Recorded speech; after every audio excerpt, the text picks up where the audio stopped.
Okay, all right.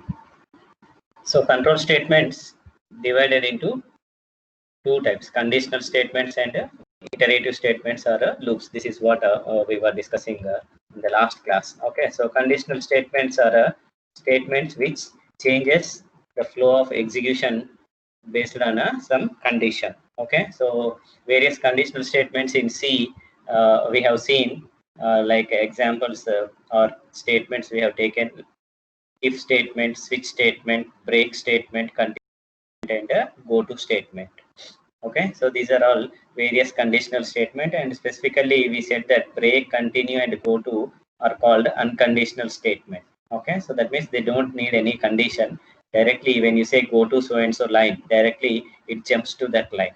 Okay, so nevertheless we include them in a conditional statements. Okay, so we started discussing if statement. Okay, so if is available in various forms in C language. The various forms of if statement includes simple if statement, if else statement, nested if else statement, and else if ladder. Okay, so in these four ways an if statement can be used. Okay, so we'll see how simple if statement can be used. Okay, so a simple if statement, general form, if you take, it begins with the keyword if followed by within the parenthesis condition. Okay, so what it will do is it first checks the condition, and if the condition becomes true, then it executes this statement block. Okay, if the condition becomes false, nothing it performs. Okay, so this simple if we'll use when we want to perform an action when the condition becomes true. Okay, simple example we have taken, say int a is equal to 1000 I am assigning. Okay, so then I am testing a condition if a less than 100. If a less than 100. Okay, so a value is 1000 less than 100, false. Okay, so then in that case this block of statements are not executed. Okay, so that means no action is performed here. If you take a say for example a is equals to 10. Okay, so in such case then the condition is first evaluated, 10 less than 100, true. Okay, so then these two statements are executed. Okay, so simple if we use only when the condition becomes true, we want to perform some action. In such case we use simple if statement, and we have seen different ways of writing these statements, block of statements, and if you write without these curly braces, what happens, all that we discussed in the last class. Okay, so then a simple program we have written demonstrating simple if statement. Okay, so in this what I am doing, I am declared a variable x here. So then I am asking the user to enter a number less than 100. Okay, so I am very specific about the input here. Okay, so then users enter some number, then I am catching that number in the variable x here. Okay, so then now I am checking whether user obeyed my order or not. Okay, so how I can check what the number user has entered? So by using a simple if statement, if x less than 100, because I asked him to enter a number less than 100.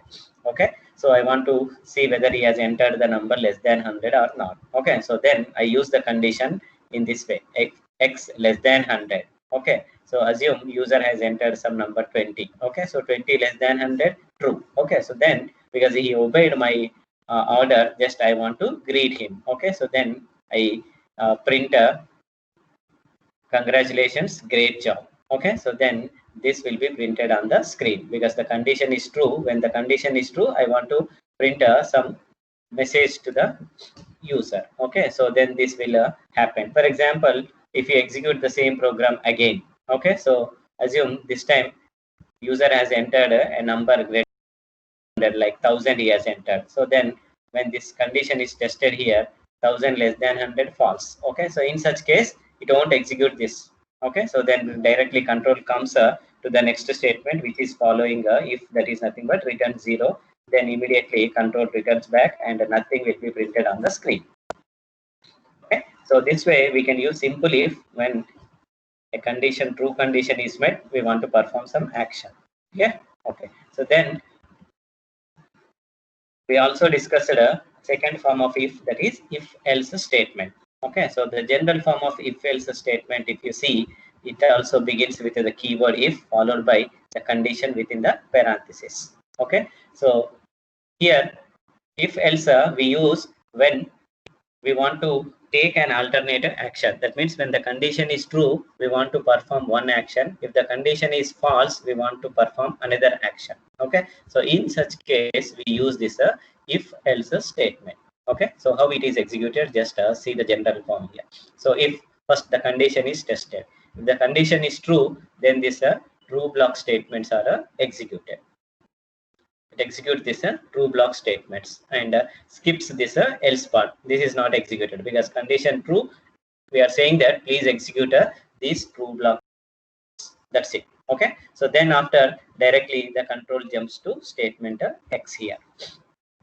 Directly jumps to statement X here. Okay. So if the condition becomes false, then the true block statement is skipped. Then the control directly comes to this else part and then it executes this else blocker or false blocker statements.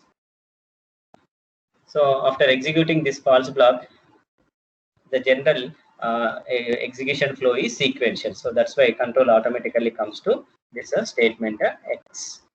Okay, so this is how if else statement can be used. Okay, so true perform one action, false perform another action. In such cases we use this one. Okay, simple